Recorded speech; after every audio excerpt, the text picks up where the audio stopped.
华人民共和国中央人民政府今天胜利了。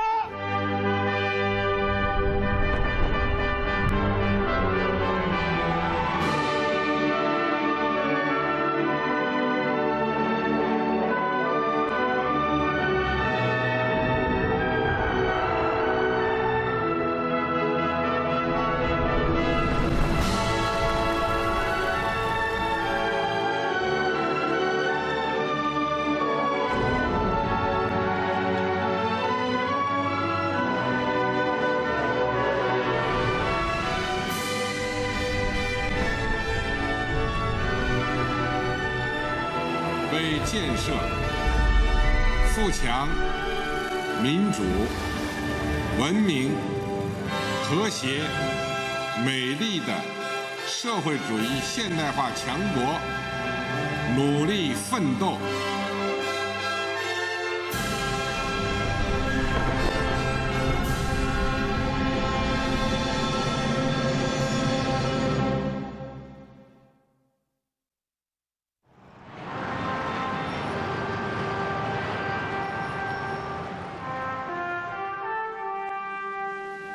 The Communist Party of China held the third plenary session of its 7th Central Committee from June the 6th to the 9th, 1950 in Beijing. The meeting mainly discussed economic issues. This was a clear indication that the party's focus was shifting from revolution to economic development.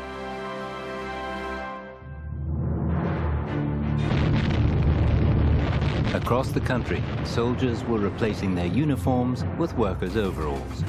As part of the national economic construction drive, many of them worked on building several new railways, among them the lines from Tianshui to Lanzhou, Tianshui to Chengdu, Chengdu to Chongqing, Yunnan to Guizhou, Guizhou to Guangxi, and Hunan to Guangxi.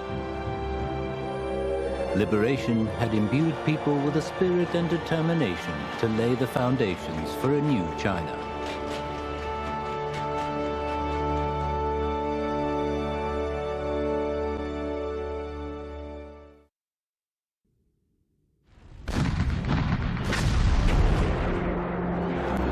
Even as the Chinese people were striving to implement the tasks set by the third plenary session of the 7th CPC Central Committee, on June the 25th, 1950, the Korean War broke out.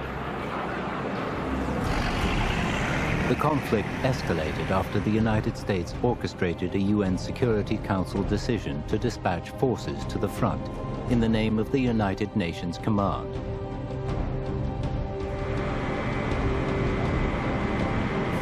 Simultaneously, the US sent its 7th Fleet into the Taiwan Strait.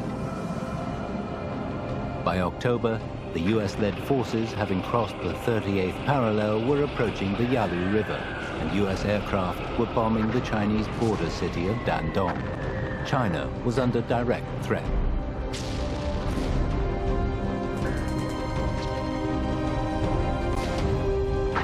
United Nations Forces Commander-in-Chief Douglas MacArthur declared they would quickly reach the Yalu River and the war would be over by Christmas.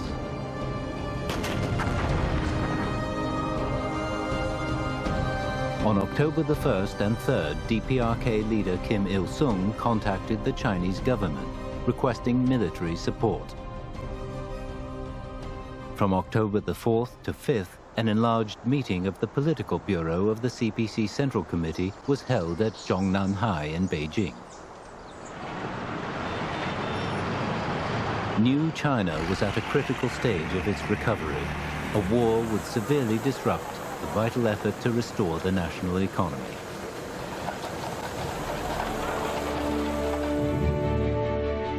After careful discussion and repeated deliberation, Mao Zedong and the CPC Central Committee reached a key decision. China would dispatch forces to resist US aggression and aid Korea. It was a preemptive move aimed at deterring further US aggression.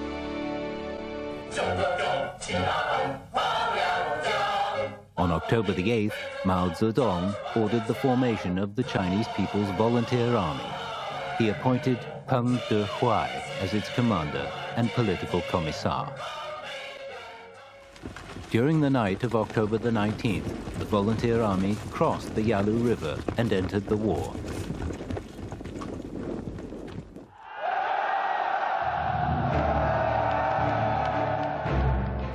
Mao Zedong knew that in 23 years of fighting, his soldiers had already proved their courage.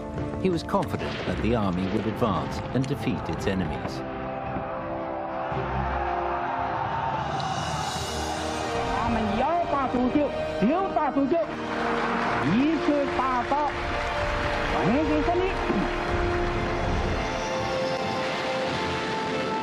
However, there was a huge imbalance in the capabilities of the two sides. The US military enjoyed air and sea superiority and had mechanized ground forces. The Chinese volunteers, by contrast, had only infantry at their disposal. They had limited artillery, and their weaponry and equipment were outdated.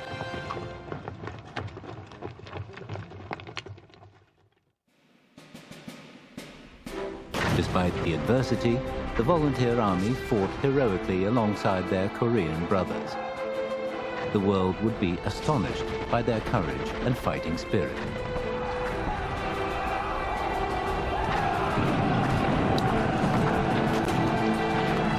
Between October the 25th, 1950, and June the 10th, the following year, the Chinese and DPRK forces, through a series of successful engagements, steadily pushed the American-led army back.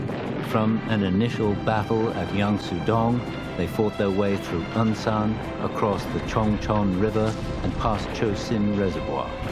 They succeeded in recapturing vast swathes of DPRK territory, all the way from the Yalu and Tumen rivers south to the 38th parallel.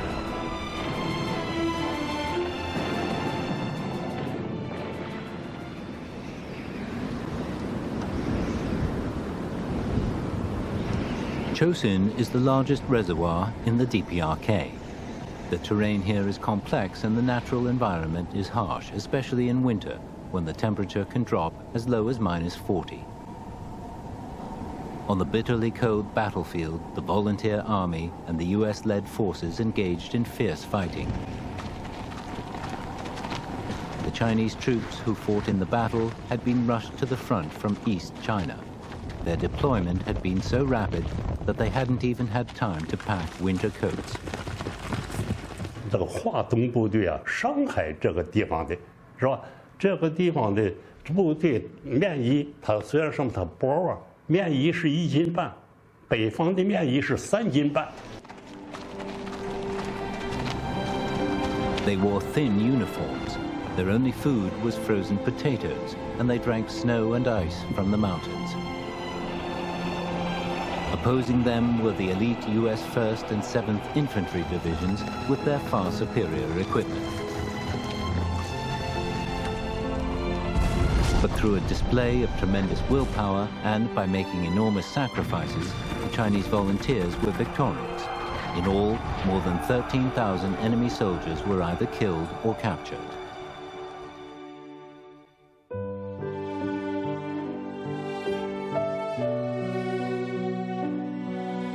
On display at the National Museum of China is a small pile of dirt. It came from a hill that was a major focus of fighting in Korea. The dirt is almost 50% shrapnel. The hill, known as Triangle Hill, is located in Osongsan. Its position at a strategic point in the central defense line of the Chinese and Korean forces made it a major focus of US attack. In the course of a month and a half, the US military sent more than 60,000 troops against the Chinese volunteers holding the hill. They deployed 300 cannons, 170 tanks, and 3,000 aircraft in the offensive. An area of just 3.7 square kilometers was bombarded with almost 2 million shells and more than 5,000 bombs.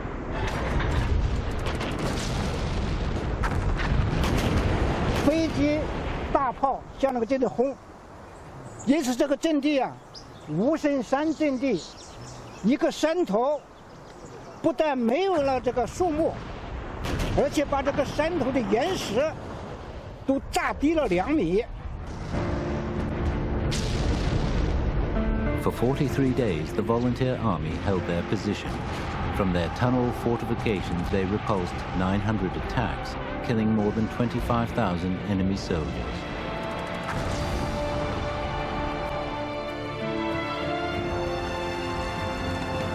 The Korean battlefield was in flames, yet the volunteer soldiers kept coming to support the front. At home, ordinary people donated their money to help acquire aircraft and artillery. By the time the donation campaign ended in June 1952, a total of 556 million yuan had been raised, the cost of 3,710 fighter jets.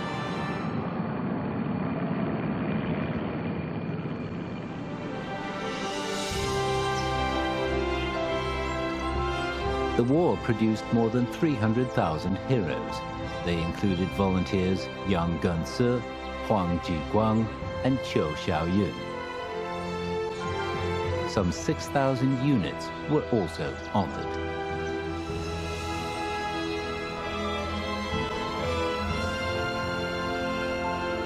They are true heroes of the Chinese nation. They are the guardians of the nation's security and world peace. They are worthy of the title Most Beloved.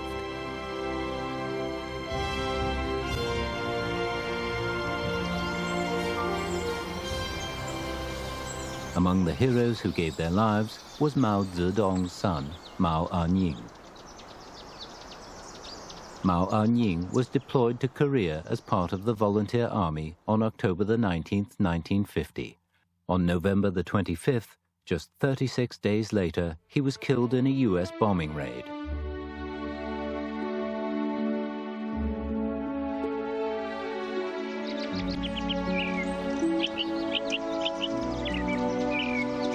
In April 1953, Mao Zedong invited Deng Fangzhe, the mother of fallen soldier Huang Jiguang, to Zhongnanhai. The two bereaved parents held each other's hands tightly. Mao Zedong said, "You have lost a son, as have I. Their sacrifice was glorious. As their parents, we share in their glory."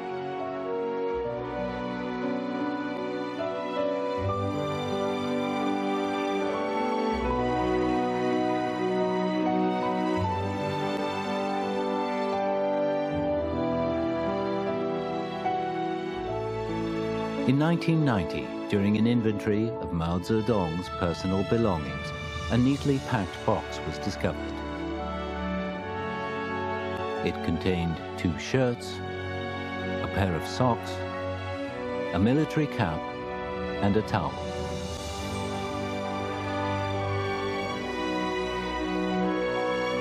The items had been left behind by Mao Anying.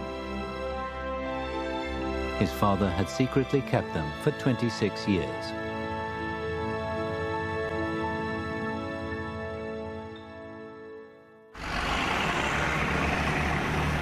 On July the 27th, 1953, the combatants signed an armistice agreement at Panmunjom. The war to resist US aggression and aid Korea was over.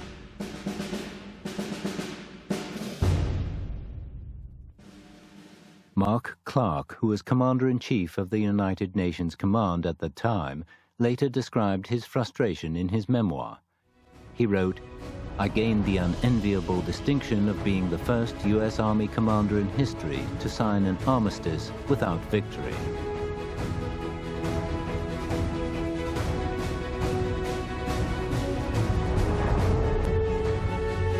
Peng Dehuai, commander of the volunteer army, said, "For centuries, the Western aggressors believed that by deploying cannons on the East Coast, they could occupy a country. That era has passed."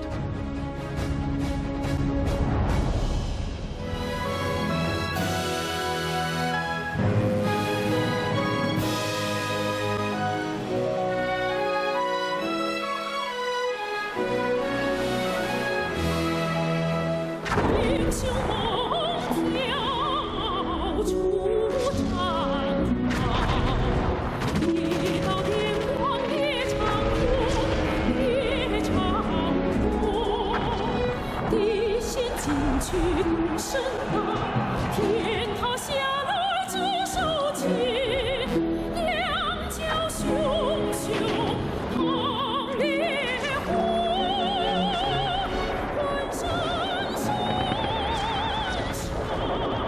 The volunteers had fought with great courage. They had been fearless in the face of attack.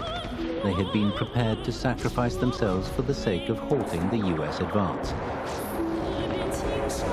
They had defended New China, safeguarded world peace, and guaranteed the conditions for economic construction to progress at home. The war, which transformed the political landscape of Asia and the international situation post-World War II, is proudly recorded in the history of New China.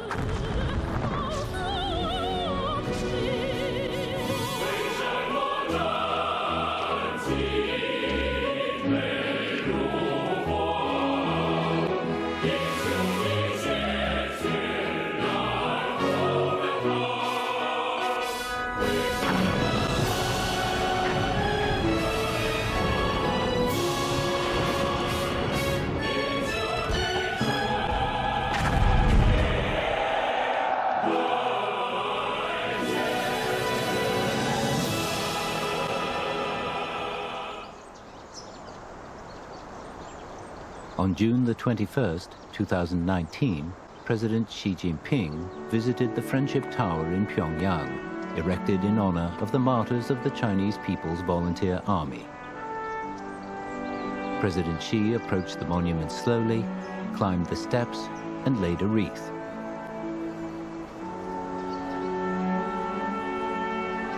The ribbon reads, "The martyrs of the Chinese People's Volunteer Army are immortal."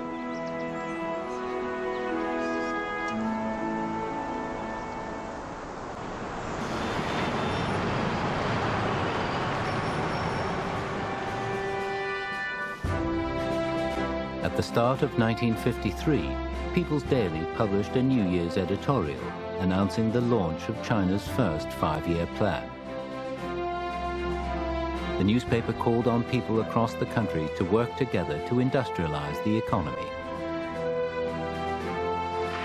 On June the 15th, 1953, Mao Zedong addressed a meeting of the Political Bureau of the CPC Central Committee. He proposed a general line for what he said would be the coming period of transition.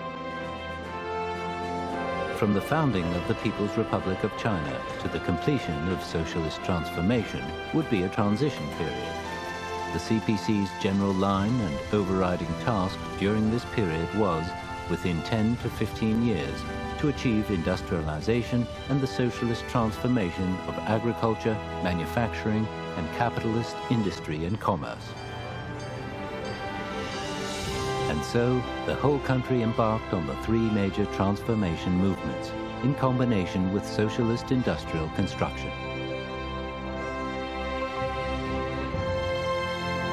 Industrialization was identified as a long-term goal for New China, and achieving it as critical for the country's future. On December the 26th, 1953, the Northeast-based Anshan Iron and Steel Company launched three major projects.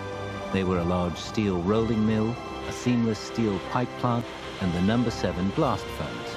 The move marked a turning point in large-scale economic construction, which henceforth would focus on heavy industry. There's a small village in Zunhua County, Hebei Province, called Xipu. Before the founding of New China, the farmers here had eked out a tough existence. More than 20 of the village families had been reduced to begging for food.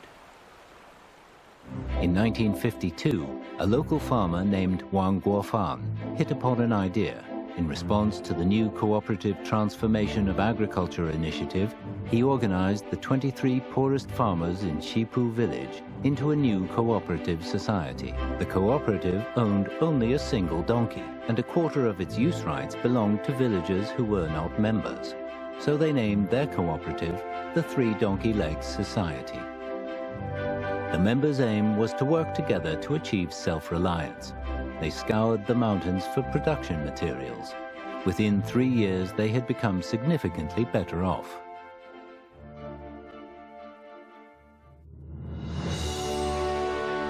In the book, The Socialist Upsurge in China's Countryside, Mao Zedong wrote, Cannot the 600 million poor people build a prosperous and strong socialist nation by their own efforts over the course of a few decades?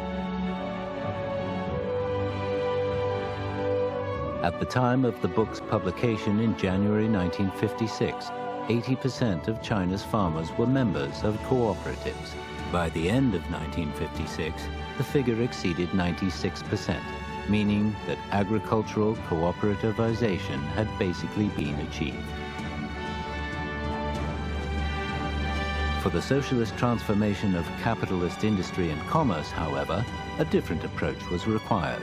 Unlike the socialist transformation of agriculture, a policy of redemption was adopted. Mao Zedong recognized that if the socialist transformation of capitalist industry and commerce was to be successful, China needed to have an understanding of business principles. So, at the end of October 1955, he twice invited representatives of the industrial and commercial community to meetings. He said, "Our goal is to make our country more developed, wealthier, and stronger." And he went on, "By wealthier and stronger, it's with regard to the whole country."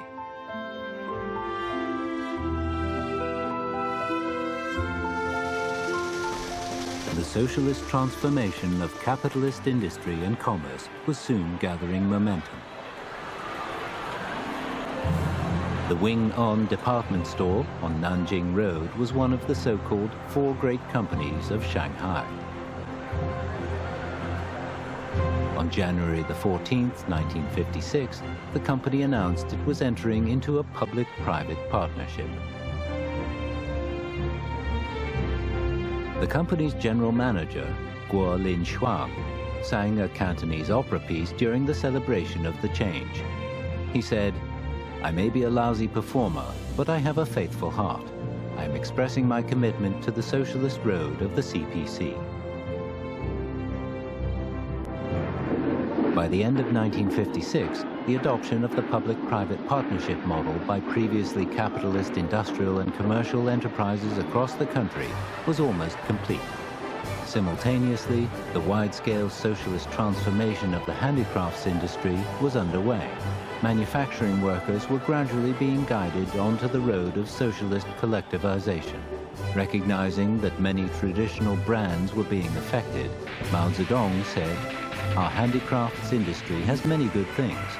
Don't abandon it. Wang Maze and Zhang Xiaoquan's scissors should keep cutting for 10,000 years." 1月18日是天津人民永远不会忘记的一天。天津开始进入社会主义社会了，全市的手工业者全部参加了手工业合作社，郊区农民加入了高级农业生产合作社，工商业全部实行了公私合营，喜讯传遍了全市。By 1956, with the completion of socialist transformation, China's social and economic structures had undergone fundamental change. Socialist public ownership dominated the economy. A basic socialist economic system had taken root, based on public ownership of the means of production and the principle of distribution according to work done.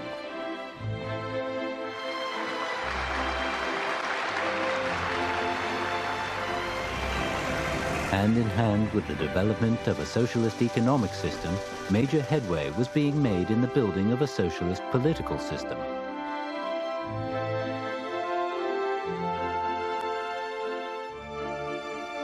In July 1953, elections were held for deputies to grassroots people's congresses across the country. Voters dressed in their best clothes cheerfully headed to the polling stations.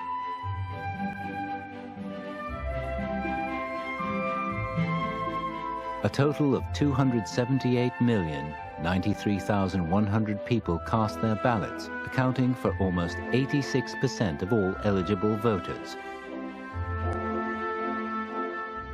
Nowhere in the world had a democratic vote on this scale ever been held before.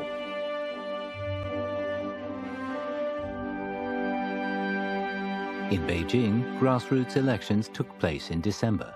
A special polling station was set up at the government's headquarters in Zhongnanhai. 毛泽东主席来参加投票。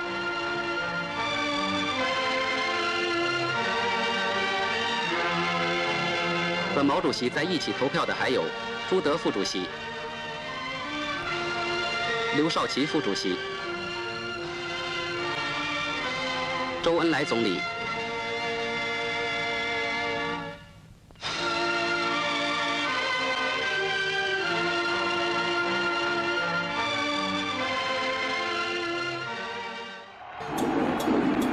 More than 5.5 million deputies were elected to congresses at all levels across the country.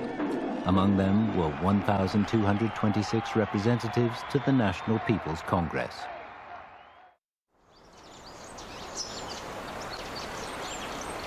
Hangzhou's picturesque Westlake attracts a steady stream of tourists. Nearby, at number 84 Beishan Road, stands a small building. This is a famous landmark in the history of New China.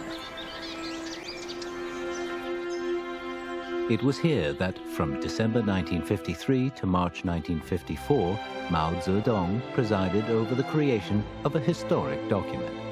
During 77 days and nights, the group wrote the first draft of the Constitution of the People's Republic of China, known as the Westlake Draft.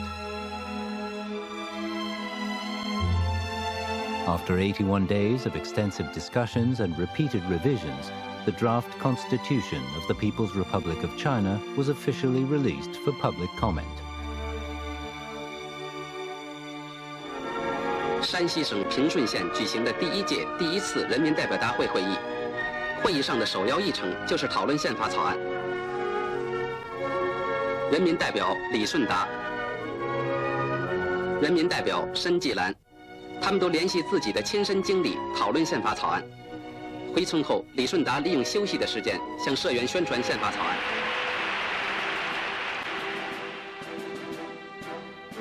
More than 150 million people across the country participated in the debate on the draft constitution. While essentially giving it their support, they submitted more than 1 million proposed amendments.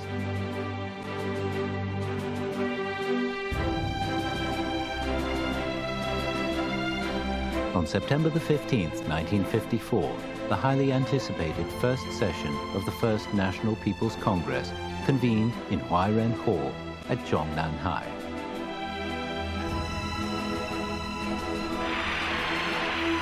Mao Zedong delivered the opening address. 我们正在前进，我们正在走我们的前沿，从来没有走过的奇迹光荣伟大的事业。我们的目的一定要达到。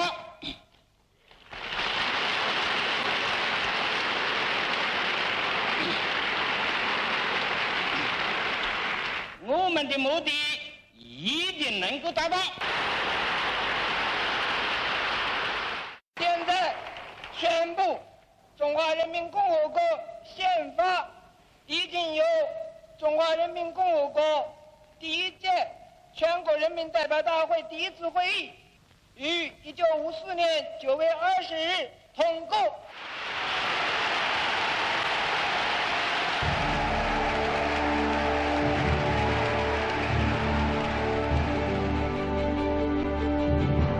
The 1954 Constitution established the fundamental nature of the country and the fundamental political system. As new China's first basic law, it determined that socialism and the people's democracy would serve as its guiding principles. It brought China's state and political systems into line with the country's national reality. It also set out comprehensive provisions for its citizens' basic rights and obligations.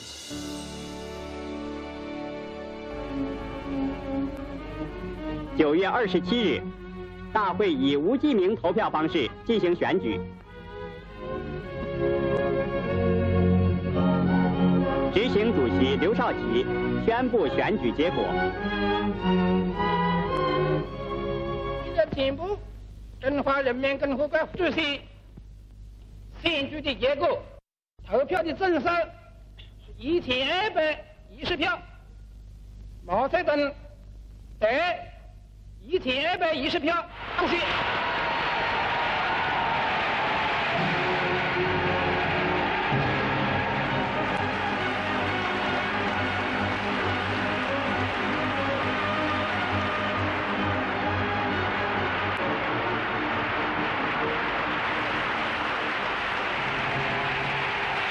The NPC elected Mao Zedong as chairman of the People's Republic of China. Zhu De was elected vice chairman, and Liu Shaoqi chairman of the Standing Committee of the NPC. Zhou Enlai was named premier of the State Council.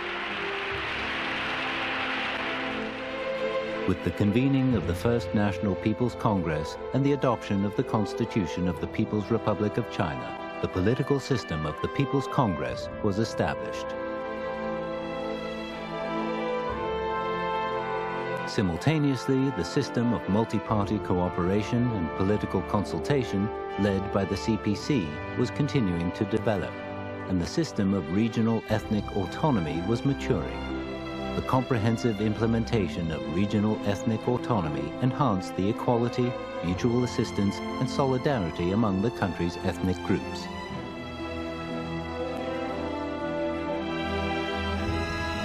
In December 1954, the first meeting of the Second National Committee of the Chinese People's Political Consultative Conference was held.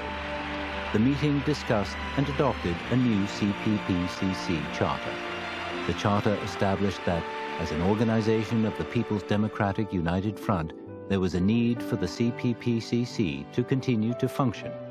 Its basic task should be to unite broad sections of the population under the leadership of the Communist Party and promote the development of socialism. By establishing its new economic and political systems and adopting the Constitution, China had laid a solid basis for its further development and prosperity.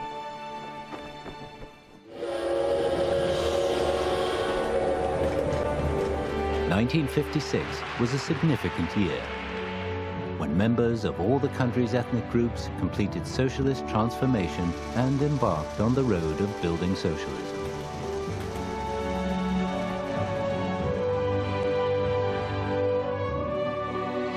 It rained heavily on National Day that year.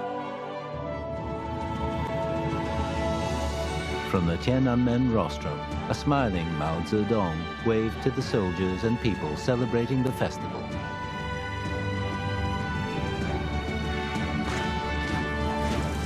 Despite the rain, the review of the three forces of the Chinese People's Liberation Army went ahead.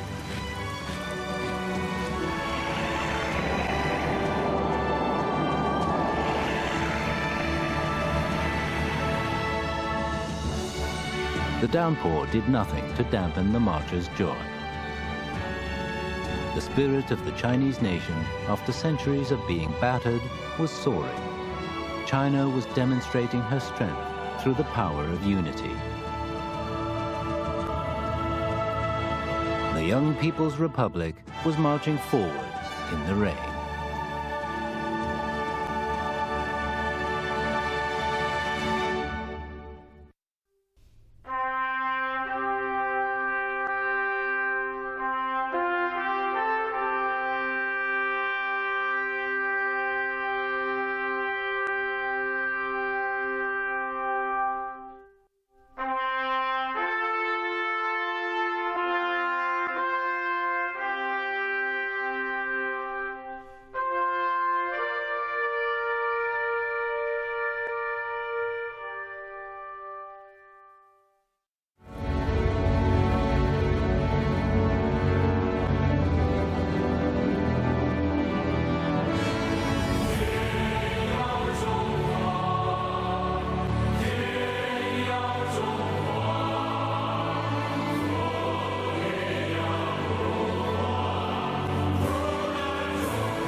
天和地。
就是